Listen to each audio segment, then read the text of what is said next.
안녕하세요. 저는 시어머니와 함께 살면서 아이 한 명을 키우고 있는 주부입니다. 저에겐 대단한 시어머니 한 분이 계세요. 똑똑하시고 인정도 많으신 교수 시어머니이십니다.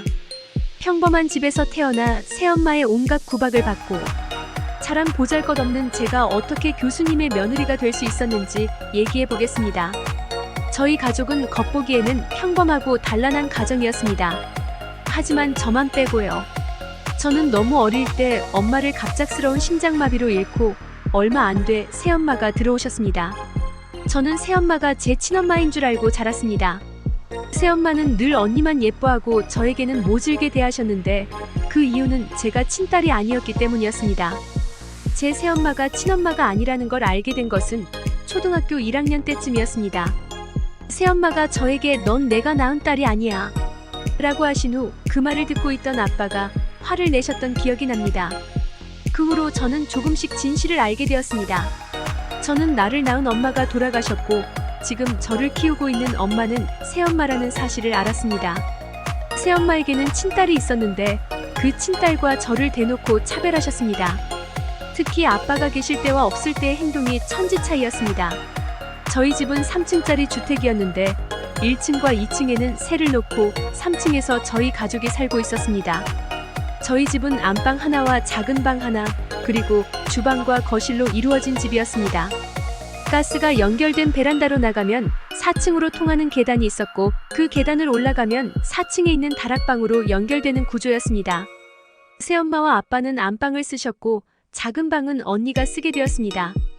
그 방은 큰 책상과 작은 장롱을 놓고도 여유가 남을 만큼 큼직한 방이었죠.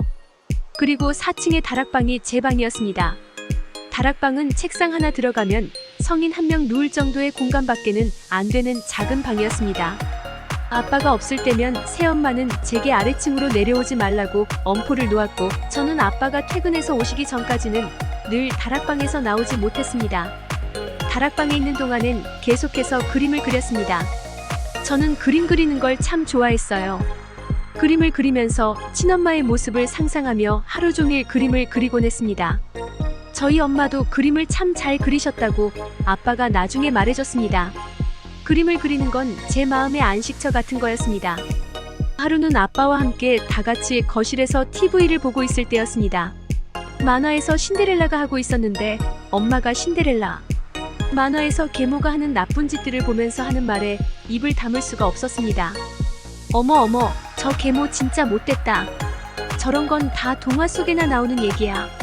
요즘에 저런 계모들이 어딨니? 나는 우리 지은이한테 얼마나 잘해주는데 아무리 내가 낳은 자식 아니어도 내 남편 자식이면 그게 곧 내 자식 되는 건데 안 그래요 여보? 나는 당신 딸. 우리 지은이가 너무 예뻐서 먹을 거 하나라도 더 챙겨주고 싶더라. 라며 한 번 더 저에게 먹을 걸 손에 쥐어주던 적 없던 새엄마가 사과를 포크에 찍어서 제 손에 들려주더라고요. 늘 이런 식이었습니다. 아빠 앞에서는 세상 순하고 착한 새엄마인 척, 아빠가 없으면 피 한 방울 안 섞인 남의 자식이니 짐덩이 취급하고, 심지어 아빠와 싸운 날엔 저는 이유 없이 맞고 다락방에 갇히는 게 일상이었습니다. 아빠는 늘 일 때문에 바쁘셔서 집에 오시면 늦은 저녁을 드시고 바로 주무시고 다음날 일찍 나가셨기 때문에 저를 챙기거나 돌아볼 여유가 없으셨어요. 그리고 저 또한 새엄마와 함께하는 시간이 많았기 때문에 감히 새엄마의 횡포를 아빠에게 말할 엄두도 나지 않았습니다. 하루는 아빠에게 아빠 엄마가 나는 맛있는 반찬도 못 먹게 하고 다락방에서 내려오지도 말라고 했어라고 말해봤지만 새엄마가 억울하다는 듯이 눈물을 흘리시며 자기가 전부 거짓말하는 거라고 세상 슬픈 척 연기하시는 바람에 아빠도 누구 말이 맞는지 모르겠다며 그냥 넘어가셨거든요. 그날 저는 엄청나게 맞았고 밥 한 끼도 먹지 못했습니다. 그날 이후 새엄마의 계모짓은 점점 더 심해졌고 저는 더 이상 아빠에게 새엄마의 악행을 잃을 수가 없게 되었습니다. 그렇게 그냥 제 삶에 적응하면서 다락방에서 20살까지 더 살게 되었습니다. 저는 그림 그리는 게 취미이자 특기여서 미술학원에 다니지 않고 미대에 합격하게 되었습니다. 어릴 때부터 꾸준히 그림을 그리다 보니 실력이 저절로 늘었던 것 같습니다. 입학 등록금 내는 날짜가 다가오자 새엄마는 아빠에게 미대 나오면 나중에 취업도 힘들고 돈벌이도 잘 못한다는데 우리 지은이 그냥 작은 회사 격리로 취직시키는 게 어때요? 비싼 대학 등록금 들이지 말고 차라리 얘 시집 갈 때 한미천 대줍시다 라고 설득하셨어요. 새엄마 때문에 대학도 못 가는 거 아닌가 무척 염려했는데 다행히 아빠가 제 말을 들어주셔서 아빠가 내주신 첫 등록금으로 무사히 입학할 수 있게 되었습니다. 제가 느끼기에 새엄마는 제가 잘 되는 걸 무척이나 경계하시는 분이었습니다. 학교에 다닐 때도 언니가 무언가를 잘하면 언니를 칭찬만 해주면 되는데 저를 깔아뭉개고 무시하셨습니다. 마치 제가 하찮은 인간이라는 걸 주입시키시려는 듯한 모습이었습니다. 그러다 제가 언니보다 시험이라도 잘 봐오는 날이면 너 같은 게 공부하면 뭐하니? 여자는 착오로 내 언니처럼 예쁘고 참이야 시집 잘 가서 잘 사는 거야 라며 제 의지를 꺾곤 하셨습니다. 새엄마의 말에 의기소침해져 있다가도 다시 그림을 그리며 마음을 정화하곤 했습니다. 제가 부모님께 받은 최고의 유전자는 바로 다시 일어서는 잡초 같은 마인드였는지도 모르겠습니다. 아무튼 그렇게 대학 생활을 하면서는 기숙사에서 지냈고 새엄마와 떨어져 살게 되면서 저는 온전히 제 생활에 집중하며 살 수 있게 되었습니다. 첫 대학교에 입학해서 1년간은 좋은 추억들을 참 많이 만든 한 해를 보내게 되었습니다. 좁은 다락방에 갇혀있지 않아도 되었고 기숙사 식당에서 나오는 밥은 그동안 어디서도 맛보지 못한 최고의 식사였습니다. 그렇게 하루하루 즐거움을 찾아가며 살던 제게 아빠의 교통사고 소식은 너무나도 갑작스레 찾아왔습니다. 제가 대학교 1학년을 마칠 즈음 아빠가 교통사고로 돌아가셨습니다. 아빠의 빈소에서 저는 무척 많이 울었습니다. 세상에 저 혼자 남겨졌다는 사실이 저에겐 너무나도 큰 공포였습니다. 반면에 새엄마와 언니는 장례식장에서 눈물보다는 웃음을 더 많이 보였습니다. 돌아가신 아빠의 빈자리보다는 새엄마가 받게 될 아빠의 사망보험금이 더 큰 관심사였습니다.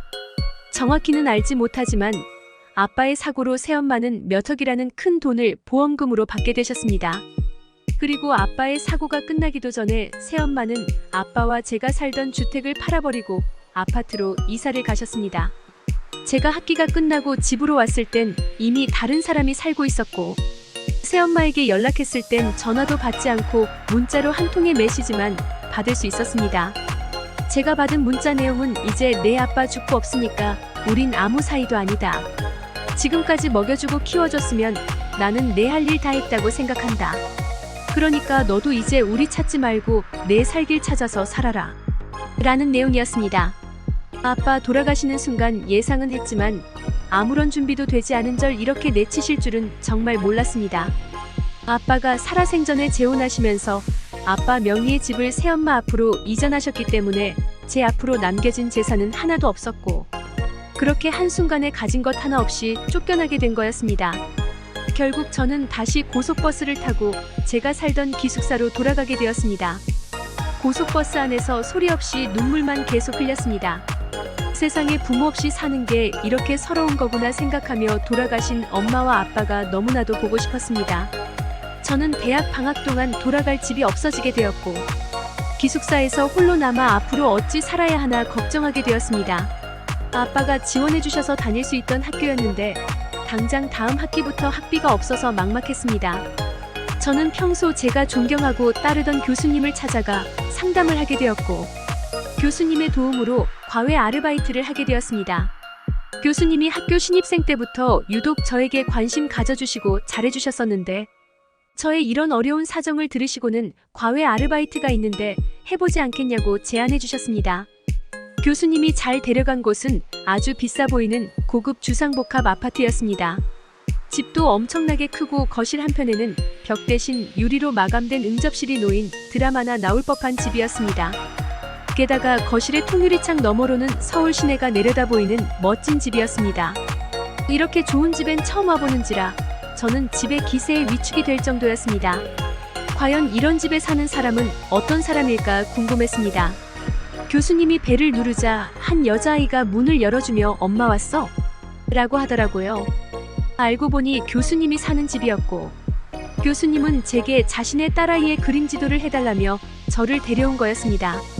교수님은 평소 제 그림 실력을 높이 평가하셨는데 중학생 딸아이의 그림을 지도해주길 바란다며 과외비를 넉넉히 줄 테니 열심히 지도해보라고 하셨습니다. 사실 대학교 1학년 학생이 그림을 잘 그리면 얼마나 잘 그리겠어요. 게다가 미학생들은 미술 전공을 하신 교수님이 자기 아이 그림 지도를 못 하시지도 않을 텐데 아마도 제 어려운 상황 때문에 도움을 주시고자 저를 집으로 부르신 거라는 걸 알 수 있었습니다. 교수님은 제게 기숙사에 있는 짐을 빼서 방학 동안은 교수님 집에서 함께 생활하자고 하셨습니다. 그렇게 저와 교수님 가족의 동거가 시작되었습니다. 교수님에겐 아들이 한 명 있었는데 그 아들은 방학 때가 되면 어학 연수를 간다고 했습니다. 그래서 비어있는 아들 방을 쓰라며 내어주셨습니다. 교수님이 성품이 좋기로 유명하신데 역시나 교수님의 딸도 아주 착하고 인성도 바른 그런 학생이었습니다. 저는 교수님의 은혜에 보답하려고 정말 성심성의껏 교수님의 딸을 지도했습니다. 제가 고등학교 다니던 시절 수학도 잘했었기에 수학도 가르치고 이것저것 제가 아는 지식은 대방출시켜가며 가르쳤습니다. 그렇게 두세 달간의 방학 기간을 보내고 저는 교수님이 주신 과외비를 차곡차곡 모아 대학 등록금을 낼 수 있었습니다. 교수님은 제게 너무도 후하게 과외비를 넣어주셨습니다. 사실 중학생의 과외비라고는 생각도 할 수 없을 만큼 말도 안 되게 돈을 많이 주셨죠. 저는 교수님께 너무 큰 돈이라 못 받겠다고 했지만 교수님은 제게 일한 만큼 준 것뿐이라며 부담 갖지 말라고 얘기해 주셨습니다.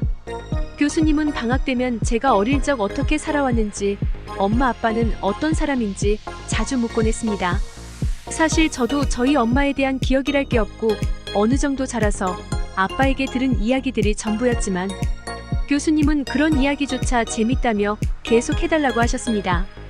교수님은 저희 엄마가 어떤 분이셨는지 궁금하다며 사진 없냐고 물으셨고 저는 유일하게 제가 가지고 있는 제 돌 때 찍은 가족 사진을 보여드리게 되었습니다. 교수님은 사진을 보시고는 저와 너무 똑 닮았다는 얘기를 한마디 하시고는 방으로 들어가셨습니다. 그렇게 방학 때마다 교수님 네 집에서 산 지도 2년이 넘어갈 무렵에 처음으로 교수님의 아들을 만나게 되었습니다. 교수님의 아들은 저와 동갑내기였는데 교수님의 딸과는 달리 좀 까칠한 성격이었습니다. 교수님 말로는 외동으로 오랫동안 키워오다 둘째를 낳아서 그런지 외동티가 많이 나는 녀석이라고 했습니다. 교수님의 아들이 방학 동안에 집에서 머물게 되자 저는 교수님 네 집에 남는 창고방을 치우고 그곳에서 생활하게 되었습니다. 처음엔 교수님의 아들은 절 불편해했지만 함께 지내는 시간이 오래되자 저를 한 가족처럼 대해주기 시작했습니다. 겉으로는 까칠해 보여도 지내다 보니 마음은 착한 사람이었습니다. 은근 제가 상처받지 않게 이것저것 챙겨주는 모습만 봐도 좋은 사람이라는 걸 알 수 있었습니다. 어딜 가든 제 자리를 항상 챙겨주는 사람이었습니다. 1년간 함께 지내다 보니 자연스레 저희는 서로에게 감정이 생겼고 저는 교수님을 위해서라도 제 감정을 드러내면 안 된다고 생각하며 살았습니다. 그런데 문제는 교수님의 아들이었습니다. 워낙 젊은 나이였고 혈기왕성한 본인의 감정을 주체하지 못하고 자꾸 저에게 다가오기 시작했습니다. 영화 티켓이 공짜로 생겼다며 보러 가자고 졸랐고 TV 보다가 갑자기 놀이공원에 같이 갈 사람이 없다며 투덜대며 같이 가자고 하곤 했습니다.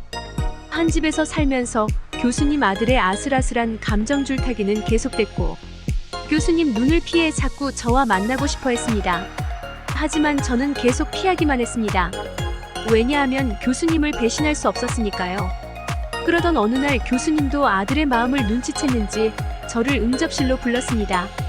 지은아, 젊은 남녀가 같이 있다 보면 서로 정도 들고 사랑의 감정도 생기고 그런 건 당연한 거야. 난 내 아들이 엄마 눈치 안 보고 자유롭게 연애도 하고 좋은 여자 만났으면 좋겠어. 인성이 바르고 똑똑한 여자였으면 더 좋겠고. 교수님 걱정 마세요. 저 성우랑 아무 사이 아니에요. 앞으로도 그럴 일 없고요. 좀 서운한데?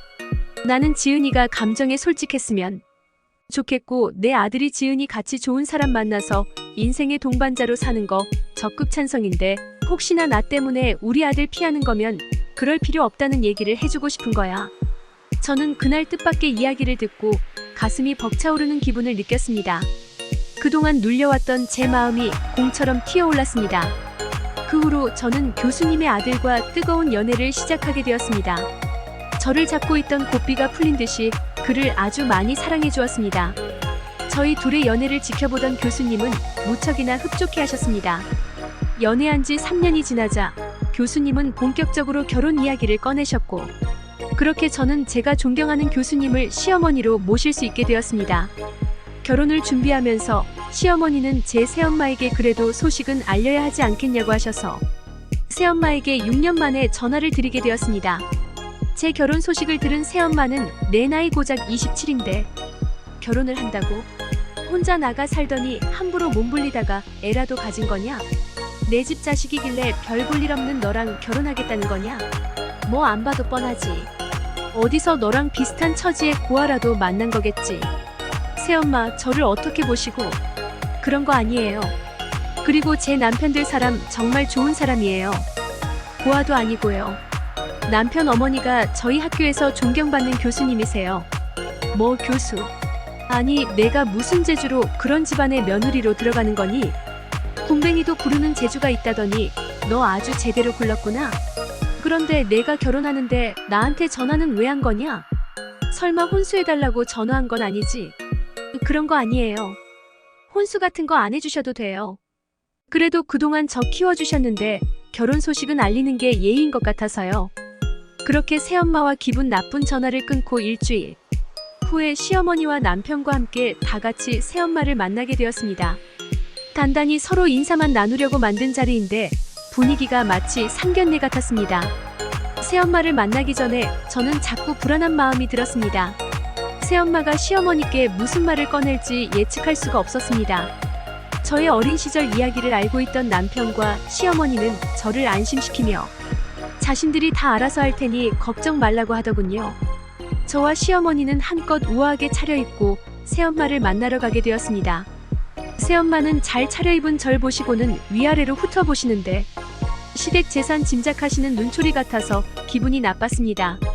새엄마는 저희 시어머니와 인사를 나누고 단도직입적으로 혼수와 예단 이야기를 꺼냈습니다. 사돈어른도 아시겠지만 저희도 남편 죽고 먹고 살기가 힘들어져서 혼수는 준비해주기 어려울 것 같네요. 그래도 제 딴에는 얘를 3살 때부터 성인 될 때까지 키워줬는데 딸은 부모 노릇했으니 딸 지집 보내면서 뭐라도 좀 받는 게 맞는 것 같네요. 네, 말씀해보세요. 간소하게 저희 무녀 에르메스 가방 1개씩이랑 샤넬 옷 1벌씩만 맞춰주시면 될 것 같아요. 솔직히 차라도 한 대 받아야 하는데 제 아빠 죽고 나서 저희도 사정이 어려워서 잘못해준 것 같아서 양심껏 얘기 드리는 겁니다. 그러자 저희 시어머니가 화답을 하시는데 한 번도 본 적 없는 시어머니의 모습에 저는 너무 깜짝 놀랐습니다. 에르메스 좋아하네. 내 몸뚱이에 샤넬이 가던 키나 하냐? 그저 기회만 되면 어떻게 해서든 돈 뜯어낼 궁리나 하는 기회주의자 같으니라고. 내가 그런 식으로 치은이 엄마. 죽자마자 치은이 아빠 가로챈 것만 봐도 내가 어떤 인간인지 안 봐도 뻔하지. 이제 치은이가 교수 집안에 시집 가니까 너한텐 이게 돈 벌 기회로 보이니? 평소 말씀도 부드럽게 하시고 남한테 이렇게 화내면서 말하는 모습을 본 적이 없는데 그날 제가 본 시어머니는 완전 다른 모습이었습니다. 시어머니의 반말에 놀란 새엄마는 입을 다물지 못하시다가 이내 정신을 차리시고 말씀하셨습니다. 아니, 사돈 지금 제정신이에요? 왜 반말을 하고 그래요? 누가 사돈이야? 너 우리 치은이 기숙사에서 내버리고 니들 모녀들이 이사 가버리면서 뭐라 그랬어? 치은이한테 이제 아무 사이 아니라고 했다며? 근데 무슨 사돈? 듣자 하니까 당신 도대체 오늘 왜 보자고 한 거야? 이따위로 사돈 대접도 안 해줄 거면서 사람 갖고 노는 거야. 뭐야? 치은이 같이 착한 애한테 개모짓한 못된 여자가 누군지 궁금해서 나와봤다. 당신 내가 오늘 당신 왜 보러 온 줄 알아? 앞으로 내 며느리 근처에 얼씬도 하지 말고 아는 척도 하지 말라고 말하려고 나온 거야. 치은이 이제 내 딸이고 내 며느리니까 앞으로 모르는 사람이다 생각하고 살아. 뭐 이딴 여자가 다 있어? 아이고, 교수 시모라고 해서 얼마나 대단한 여잔가 했더니 아주 정신나간 여자네. 치은이 너도 아주 제대로 미친 시모한테 걸렸다. 그러자 저희 시어머니는 앞에 놓여있던 아이스 아메리카노를 새엄마 얼굴에 들이부으며 미친 시모? 그래, 나 미쳤다 미쳤어. 얘따 시원한 커피나 먹어라. 하고는 그 길로 제 손을 잡고 식당을 나와버렸네요. 그리고 남편 차를 타고 어딘가로 향했습니다. 치은아, 내가 혹시 너희 새엄마한테 너무했니? 만약 그랬다면 미안하다. 그런데 나는 저 여자한테 그렇게 소리 지를 자격이 있다고 생각한다. 아니에요, 어머님. 그동안 제가 못한 말 어머님이 다 해주셔서 오히려 속이 다 시원해요. 그런데 자격이 있다니 그게 무슨 말씀이세요? 그런 게 있어. 나중에 얘기해주마. 그나저나 성호야, 내가 말한 주소 찍었지? 내 엄마 지금 가는 길이에요. 2시간 정도 가면 도착할 거예요. 저는 어딜 가는 거냐고 물었는데 남편과 시어머니는 웃기만 할 뿐 가보면 안다고만 하고 말해주지 않았습니다. 저는 어리둥절했지만 시어머니와 남편은 소풍 가는 사람 마냥 신나 있었습니다. 휴게소에 들려서 우동도 사 먹고 그렇게 도착한 곳은 바로 추모공원이었습니다. 갑자기 오게 된 추모공원에서 저는 어리둥절한 채로 시어머니 뒤를 따라갔습니다. 그리고 도착한 곳에서 저는 눈물을 터뜨릴 수밖에 없었네요. 제가 도착한 납골당 안에는 저와 너무도 닮은 엄마의 사진과 함께 유골함이 놓여 있었고, 그제서야 그곳이 제 어머니가 안치된 납골당이라는 걸 알게 되었습니다. 아빠는 제가 어릴 적에 새엄마를 엄마라고 생각하고 살길 바라셨는지 저에게 엄마의 존재를 숨기셨고, 나중에 새엄마가 친엄마가 아니라는 사실을 안 뒤에도 엄마가 돌아가신 사실을 알려주지 않으셨습니다. 엄마가 심장마비로 세상을 뜨셨다는 건 새엄마의 모진 말 속에서 알 수 있었습니다. 그렇기에 아빠는 엄마를 이곳에 안치시킨 이후로 저를 단 한 번도 이곳에 데리고 오신 적이 없었기에 엄마가 이곳에 계신 줄도 몰랐습니다. 엄마의 유골함이 놓여있는 납골당 앞에서 저는 한참을 오열한 후에야 진정할 수 있었습니다. 시어머니와 남편은 울고 있는 저를 다독이며 함께 눈물을 흘려주셨습니다. 한참을 울고 난 후 시어머니께 여긴 어찌 알았느냐고 여쭈었습니다. 그랬더니 시어머니는 납골당 안에 엄마의 여고 시절 사진을 가리키며 말씀하셨습니다. 여기 지은이 엄마 옆에 있는 사람 누구 닮지 않았니? 시어머니가 가리킨 손가락 끝에는 앳된 여고생이 빵 모자를 쓰고 서 있었는데 자세히 보니 지금의 시어머니와 인상이 무척 비슷해 보였습니다. 설마 이거 시어머니예요? 나랑 너희 엄마 초중고 동창이었어. 그것도 꽤 아주 친했고. 시어머니가 해주신 이야기는 너무도 뜻밖의 이야기였습니다. 시어머니와 저희 엄마는 한 동네에서 초중고를 함께 나온 단짝 친구셨대요. 둘 다 그림 그리는 걸 좋아하고 성격도 비슷해서 아주 친했다고 했습니다. 시어머니가 초등학교 시절 귀가 약하다는 말을 많이 들으셨대요. 그 당시 공황장애를 앓고 계셨는데 갑작스레 찾아오는 증상에 숨도 못 쉬고 죽을 것 같은 무서운 경험을 몇 번 겪은 후로는 학교에도 잘 가지 못하셨다고 해요.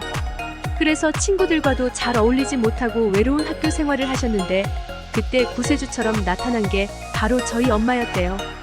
초등학교 5학년 때 전학 온 저희 엄마는 성격이 무척 당차고 씩씩한 데다 불의를 보면 참지 못하는 그런 사람이었대요. 시어머니가 놀림받고 잘 어울리지 못할 때 항상 옆에서 방패막이가 되어 힘이 되어주는 사람이라고 했습니다. 시어머니는 소원이 친구를 갖는 거였는데 저희 엄마가 12월에 전학을 왔고 저희 엄마를 크리스마스 선물이라고 생각했대요. 산타가 소원을 이루어준 거라고요. 그때부터 시어머니의 성격은 소심한 성격에서 점점 저희 엄마를 닮아가며 당차고 씩씩하게 변했다고 해요. 그러면서 차츰 공황장애라는 증상도 점점 줄어들고 어느 순간 증상이 나타나지 않았다고 했습니다. 그런 이유로 시어머니께 저희 엄마는 아주 특별한 사람이라고 했습니다. 그렇게 두 소녀가 자라서 시어머니는 고등학교를 졸업하고 미대에 입학했고 대학교 1학년까지만 다니고 바로 유학을 가게 되었다네요. 저희 엄마는 집안 형편 때문에 바로 취직을 하게 되었는데 그 후로 서로 편지로 연락을 주고받다가 저희 엄마가 결혼한 후부터는 서로 연락이 끊어졌다고 했습니다. 시어머니가 유학을 다녀온 후에 저희 엄마를 찾아보려 했지만 도저히 찾을 수가 없었대요. 무슨 이유에서인지 어느 날 갑자기 흔적도 없이 사라졌다고 말씀하셨죠. 그건 아마도 엄마가 어느 날 갑자기 심장마비로 돌아가셔서 그랬을 거라고 했습니다. 그렇게 오랜 세월이 지나 제가 학교에 입학을 했는데 저희 엄마 젊은 시절 때랑 너무도 똑같은 아이가 있어서 깜짝 놀랐다고 합니다. 제가 엄마를 많이 닮았다는 말을 듣긴 했었는데 시어머니의 말을 빌리자면 완전 도플갱어인 줄 알았다고 하네요. 그래서 제 인적사항을 보게 되었고 학기 중에 제가 살던 집에 찾아가 보았다고 했습니다. 하지만 이미 돌아가신 엄마를 만날 수는 없으셨던 거죠. 대신에 그곳에서 저희 아빠를 마주쳤는데 아빠께 저희 엄마 이름을 말하며 혹시 여기 살지 않느냐고 물었고, 아빠가 저희 엄마 이야기를 시어머니께 들려드리게 된 거라고 했습니다. 이때까지 시청해주셔서 감사합니다. 구독과 좋아요는 큰 힘이 됩니다.